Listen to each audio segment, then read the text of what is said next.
ఇప్పుడు అర్థమైందా నేనెందుకు హగ్ చేసుకున్నాను? ఇదిగోండి, ఇలాంటి ట్రిక్స్ నా దగ్గర చాలా ఉన్నాయి, ఇంకా వాడుకోండి. నేను వాడుకుంటాను, నువ్వు నన్ను ఆడుకోకు. ఏమండి, బుక్ అండి. ఆ!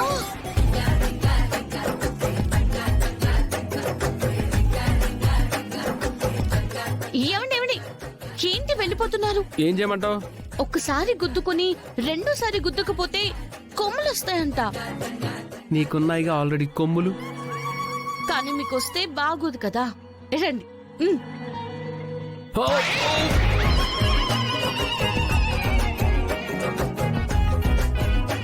అబ్బా, ఏం జరుగుతుంది ఆంటీ అక్కడ? కళ్ళు కనపట్లేదా? ఏం చేసావే? నేనేం చేశానండి, చిన్నగా ఇలా టచ్ చేశాను. టచ్ చేస్తేనే అంత దూరం వెళ్ళి పడ్డానంటే ఇంక అటాక్ చేస్తే ఎంత దూరం వెళ్ళి పడతాను? అసలు నువ్వున్న చోట ఉండకూడదు. ఏమండి ఏమండి,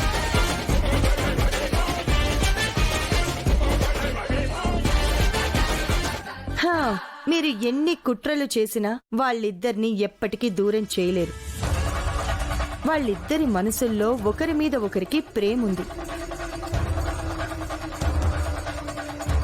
కానీ నీ కొడుకు మనసులో కొన్ని కారణాలు వాటికి అడ్డుగా ఉన్నాయి. ఆ అడ్డులు త్వరలోనే తొలగిపోతాయి. చూస్తూ ఉండు.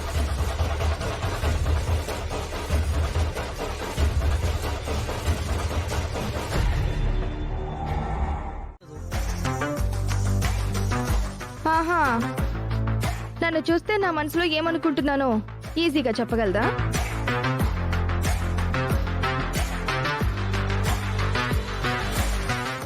ఏదో ఒక అవకాశం దొరకపోదు, ఆ రోజు నీ సంగతి ఏంటో చూడకపోను. చెప్పు, తను ఏమనుకుంటుందో చెప్పు.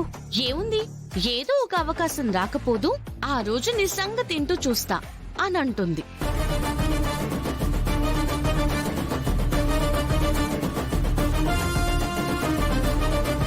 ఇదేంటి, నా మనసులో అనుకున్నది ఇంత కరెక్ట్ గా చెప్పేసింది?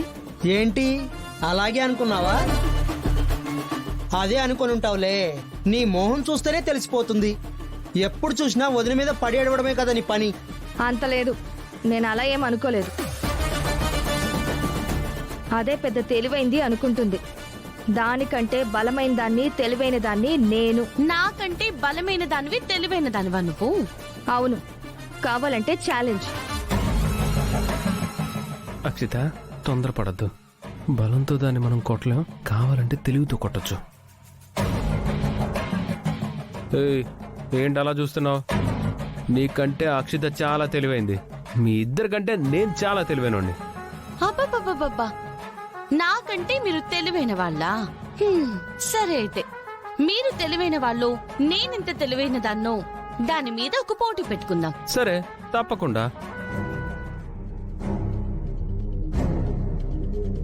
ఒక్క నిమిషం.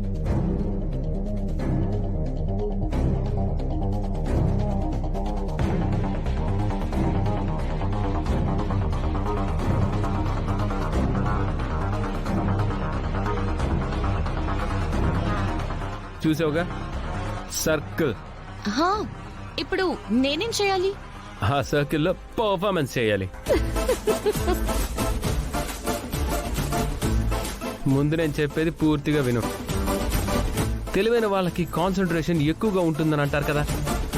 ఆ సర్కిల్ ని నేను చూశాను, నువ్వు కూడా చూసావు. ఇప్పుడు మనిద్దరం కళ్ళ గంతలు కట్టుకొని మన పేరుని ఆ సర్కిల్ లోపలే రాయాలి. అలా రాస్తే వాళ్ళు తెలివైన వాళ్ళు, వాళ్ళు గెలిచినట్టు. వాళ్ళు అవుట్ ఆఫ్ సర్కిల్ వెళ్ళారను, ఓడిపోయినట్టు. ఏమంటావు? ఇదో పెద్ద పందెం, మళ్ళీ దీనికి పోటీ పడ్డం. ఓడిపోతానని భయపడిపోతున్నావేమో, అందుకే ఈ రాంగ్ బిల్డప్లు ఎందుకు? హలో, ఓడిపోవడం నా హిస్టరీలోనే లేదు. పందెం అంటే పందెం, కానీ ఫస్ట్ మీరే రాయాలి. అన్నయ్య చూసావా, నువ్వైనా అవుట్ ఆఫ్ సర్కిల్లో ఒక్క అక్షరం వెళ్ళావు గాని వదిన మాత్రం కరెక్ట్ గా సర్కిల్లో రాసింది. సో నీకంటే వదినకే కాన్సన్ట్రేషన్ ఎక్కువ. నీకంటే వదినే తెలివైంది.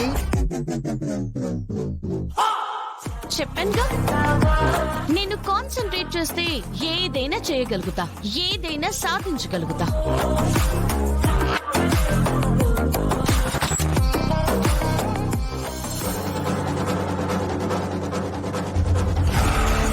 అరే చరణ్ రారా. ఎక్కడికి? అదేంట్రా, ఆపోజిట్ గ్యాంగ్ వాళ్ళతో ఇవాళ కబడ్డీ పోటీ ఉంది కదా. ఆ పోటీలో వాళ్ళని ఓడిస్తేనే మన గ్రౌండ్ మనకి దక్కుతుంది. సో వాళ్ళు ఆల్రెడీ రెడీ అయిపోయారు, నువ్వు కూడా రా. పదండి.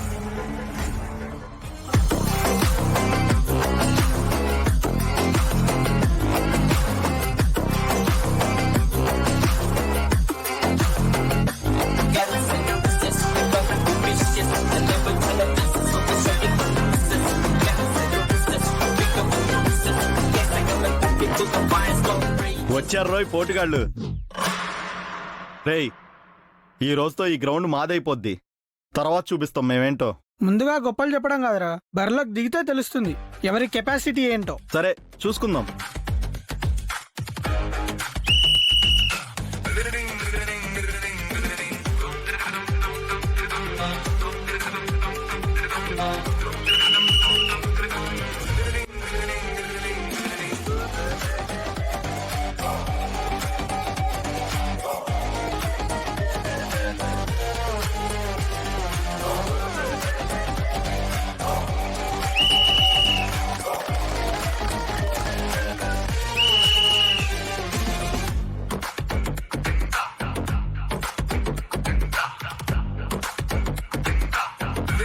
కమాన్ రా, పాయింట్స్ తీసుకురావాలి. కమాన్.